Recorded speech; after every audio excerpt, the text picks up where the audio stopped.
Hello dear all, welcome to our channel Smart Indian Model School. Smart Indian Model School presents Smart Indian EduFun classes.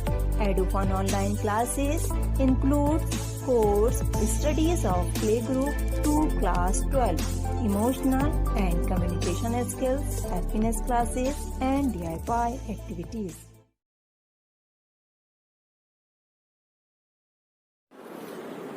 Hello students and welcome back to our class. In this video we will do the two case studies of chapter number 2 business studies, forms of business organization. The very first is the business asset of a firm are worth rupees 70,000. Business में asset की value कितनी है 70,000, but the debt remain unpaid are worth rupees 1 lakh. Dept means जो business के ऊपर उधारी है, जो बिजनेस को फ्यूचर में पे करना है, वो कितना अमाउंट है 1 लाख. असेट की वैल्यू 70,000 बट पेमेंट कितना करना है बिजनेस को 1 लाख. तो अगर बिजनेस अपने असेट सोल्ड भी करता है तो सिर्फ 70,000 का पेमेंट होगा. कितना बैलेंस रिमेनिंग रह जाएगा 30,000. वो कहां से आएगा? What course of action can the creditor take in the following cases? Now the question is, what course of action can the creditor? Who are the creditor? Creditors are the person to whom business pay amount in future. For example, अगर business किसी person से goods purchase करता है credit पर, उधारी में, तो वो बंदा business का creditor कहलाएगा क्योंकि business उसे फ्यूचर में पेमेंट पे करेगा. ठीक है. Take in the following cases.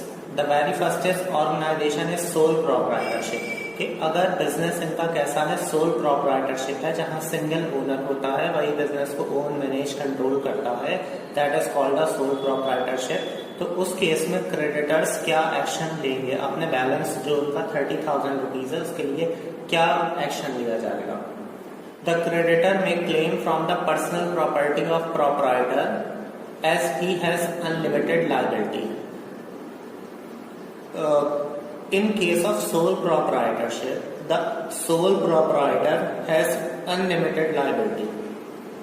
I have told you several times in the lecture of sole proprietorship that the sole proprietor or the owner of sole proprietorship has unlimited liability. Unlimited liability का meaning बच्चों क्या होता है कि अगर sole proprietorship में कुछ loss होता है और वो अपने बिजनेस के डेप्ट पे नहीं कर पाते हैं तो उन लोगों को अपनी पर्सनल प्रॉपर्टी को सेल कर कर बिजनेस के डेप्ट चुकाने पड़ते हैं. That is called unlimited liability.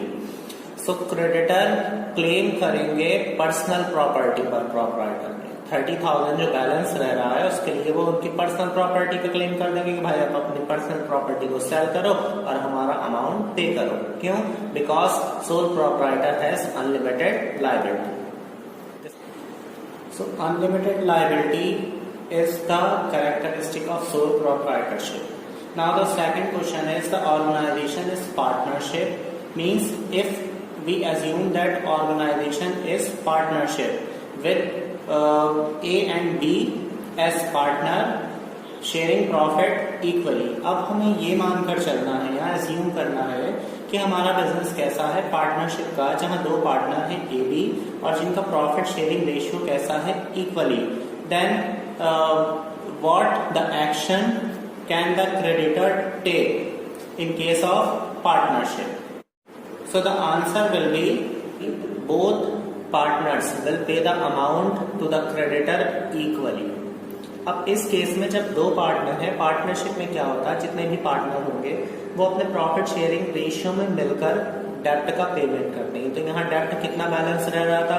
First क्या करा जाएगा 70,000 के एसेट सोल्ड किए जाएंगे तो वो क्रेडिटर्स को पे कर दिए जाएंगे. बैलेंस जो रहा 30,000 का it will be paid by A and B in their profit sharing ratio means equally.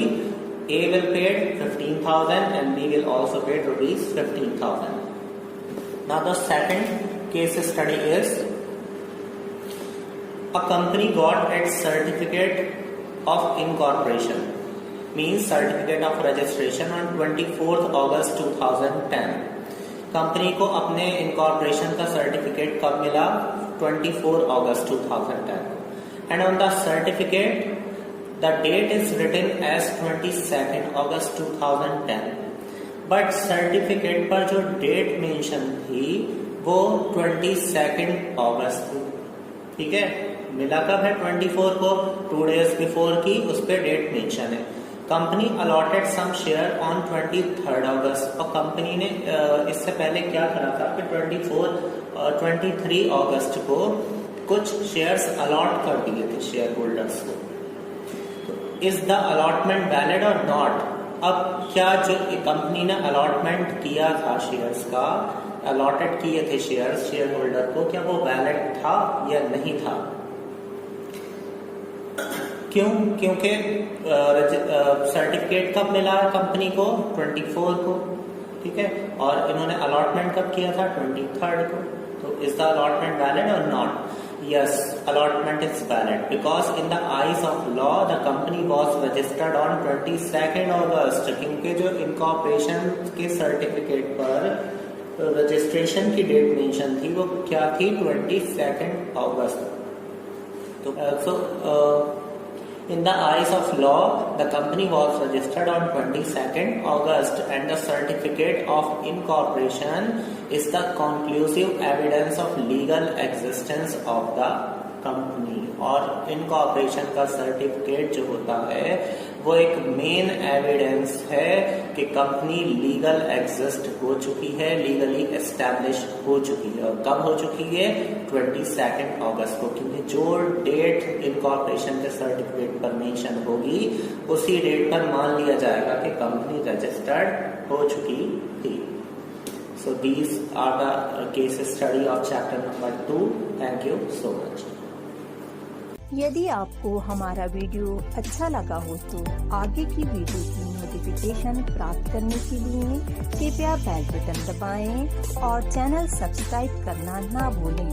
Please subscribe our channel of Edufun classes. Thank you for watching.